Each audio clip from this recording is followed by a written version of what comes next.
Shalom, selamat pagi, selamat bertemu kembali dalam renungan pagi hari ini. Sebelumnya mari kita satu dalam doa.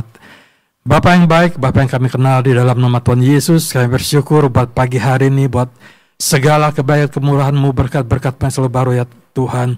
Terima kasih Tuhan, sebentar kami akan mendengar renungan pagi hari ini. Hikmat dan akal budi yang daripada-Mu boleh ada dalam kehidupan kami, sehingga kami boleh mengerti setiap perkataan firman-Mu. Hanya di dalam nama Tuhan Yesus kami sudah berdoa dan mengucap syukur, haleluya, amin. Renungan pagi hari ini saya beri judul Hidupmu di Tangan Tuhan. Saya akan bacakan dalam Ulangan 31 ayat 6, demikian firman Tuhan.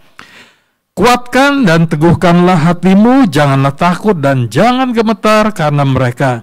Sebab Tuhan Allahmu dialah yang berjalan menyertai engkau, Ia tidak akan membiarkan engkau dan tidak akan meninggalkan engkau. Firman Tuhan di dalam ulangan ini begitu menguatkan kita semua. Kita diteguhkan oleh perkataan dari Musa ini, kuatkan dan teguhkanlah. Karena kita tahu bahwa hidup kita ada dalam tangan Tuhan. Ketika kita ada di dalam tangan Tuhan, berarti kita dekat dengan Tuhan. Berarti kita punya hubungan yang baik dengan Tuhan. Tuhan tidak akan pernah membiarkan kita sebagai anak Tuhan tergeletak, dikatakan. Tuhan begitu mengasihi kita. Sekalipun kita lupa Tuhan, Tuhan selalu ingat kepada kita. Kita harus menjalin hubungan yang baik dengan Tuhan. Kita harus membina. Karena hubungan itu tidak bisa hanya sebatas kenal. Orang yang sebatas kenal itu tidak akan pernah bisa mendapatkan pertolongan Tuhan. Orang yang sebatas hanya tahu, jadi kalau ketemu cuman hanya tahu, hanya mengenal, tapi dia tidak mengenal secara mendalam, kita tidak akan pernah bisa mendapatkan yang namanya kasih setia Tuhan. Mungkin Tuhan mengasihi kita, tapi kalau kita tidak bisa membuka hati kita, kalau kita tidak bisa menerima kasih Tuhan juga tidak percuma. Karena hubungan itu adalah hubungan yang timbal balik dalam kehidupan kita sebagai anak Tuhan. Ketika kita melakukan yang terbaik buat Tuhan, ketika kita mendengarkan suara Tuhan, kita lakukan, itu akan menyenangkan hati Tuhan. Bohong kalau kita bilang kita kenal Tuhan tapi kita nggak melakukan perintah Tuhan. Kalau kita katakan kita cinta Tuhan tapi kita nggak baca firman Tuhan, percuma. Hubungan yang baik itu akan terbina ketika kita berusaha dekat dengan Tuhan. Dengan cara apa? Kita baca firman Tuhan. Firman Tuhan itu adalah perkataan Tuhan dalam kehidupan kita. Seringkali orang bilang mau dengar suara Tuhan, mau begini, mau begitu. Wah, lu hebat ya dengar suara Tuhan secara audible. Gue juga mau nih. Gimana kita bisa dengar suara Tuhan secara audible ketika kita tidak pernah baca firman Tuhan yang adalah perkataan Tuhan dalam buku yang tertulis itu. Saya berusaha untuk setiap hari itu baca firman. Pagi mesbah keluarga, saya biasanya baca firman itu siang ketika di toko. Saya baca beberapa pasal, itu saya berusaha lakukan. Kadang-kadang mungkin capek, kadang-kadang kita ngantuk baca firman, tapi saya berusaha untuk baca firman itu.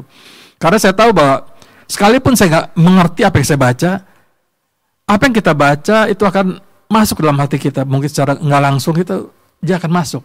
Karena itu adalah firman. Firman itu sesuatu yang mungkin ada yang bisa kita mengerti, ada yang juga yang tidak bisa kita mengerti. Yang kita perlu lakukan apa? Setia dan taat baca firman. Karena firman itu suatu saat itu akan menyatu dalam kehidupan kita. Dia dikatakan merema. Merema itu berarti dia menyatu dengan hidup kita, menjadi perilaku kita sehari-hari. Kita perlu baca firman supaya kita kuat di dalam Tuhan. Apalagi yang perlu bisa kita lakukan supaya kita dekat dengan Tuhan? Berdoa, berkomunikasi dengan Tuhan. Kita baca firman, kita berkomunikasi dengan Tuhan. Sekalipun mungkin rasanya kita berbicara sendiri. Sekalipun rasanya kita sepertinya berbicara sesuatu yang tidak kita lihat, yang seperti apa gitu. Jadi, tapi itu yang harus kita lakukan. Semakin kita dekat dengan Tuhan, semakin kita berdoa kepada Tuhan, kita lakukan terus itu, nanti kita ada rasa hubungan yang seperti chemistry gitu. Jadi ketika kita berbicara, kita ada rasakan, oh, hadirat Tuhan ada di dekat kita. Doa, baca firman kita lakukan, dan juga yang terutama apa? Melayani Tuhan. Jangan kita bilang dekat kepada Tuhan, tapi kita ketika Tuhan perintahkan untuk kita melayani Tuhan, kita menolak. Saya berusaha untuk menerima setiap pelayanan, walaupun rasanya, kayaknya capek, kadang-kadang rasanya kita, kayaknya gak ada waktu nih. Tapi kita berusaha untuk melakukan perintah firman Tuhan, kita layani Tuhan. Sekalipun kita harus mungkin mengorbankan waktu kita, uang kita, tenaga kita, tapi itu yang Tuhan inginkan dalam kehidupan kita, karena Tuhan mau kita menerima berkat dari Tuhan. Ketika kita layani Tuhan, Tuhan pasti akan memberkati hidup kita. Tuhan pasti akan memenuhi segala keperluan kita. Tuhan tuh gak pernah buta.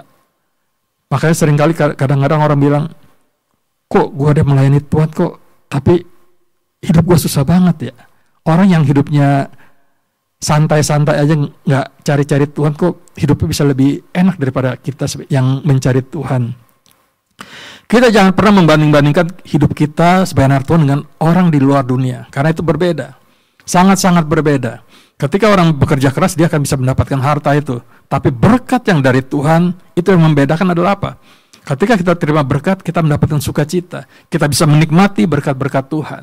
Itu yang harus kita rasakan dalam kehidupan kita sebagai anak Tuhan.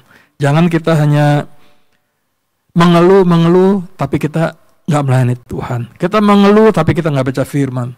Percuma. Karena Tuhan juga nggak memandang orang itu karena dia hebat atau ganteng atau apapun juga. Yang Tuhan lihat adalah hati kita. Hati kita yang Tuhan lihat. Tuhan akan memberkati hidup kita tepat pada waktunya. Jadi jangan kita nentuin waktu kita sendiri. Ketika Tuhan tolong kita atau ketika Tuhan berkati kita, itu adalah waktunya Tuhan. Dia memberikan itu waktu yang terbaik. Kenapa? Supaya kita bisa menikmati berkat-berkat Tuhan. Yang terakhir apa? Percaya Tuhan. Kita harus punya iman yang kuat kepada Tuhan. Jadi ketika kita sudah layani, percaya aja. Nggak usah kita pusing-pusing mikirin kapan ya Tuhan, kapan Tuhan. Kita percaya kepada Tuhan, serahkan hidup kita ke dalam tangan Tuhan, Dia akan memberkati hidup kita. Yang terakhir sekali lagi, nikmati hidupmu. Ketika engkau sudah melayani Tuhan, ketika engkau sudah diberkati, nikmati hidupmu.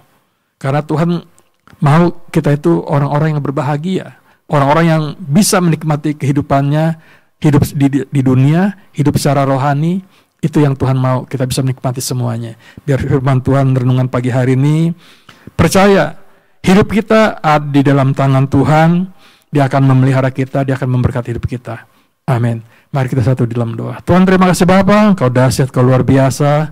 Firman-Mu mengajarkan kami bahwa Engkau selalu memelihara hidup kami. Hidup kami ada di dalam tangan-Mu. Dan kita percaya Tuhan, ketika kami serahkan hidup kami ke dalam tangan-Mu, Engkau akan beracara, Engkau akan memberkati hidup kami hari lepas hari ya Bapa. Terima kasih Tuhan, terima kasih Bapa, Engkau memberkati hari ini, perjalanan hidup kami dari pagi hingga sore hari, sampai malam hari Tuhan.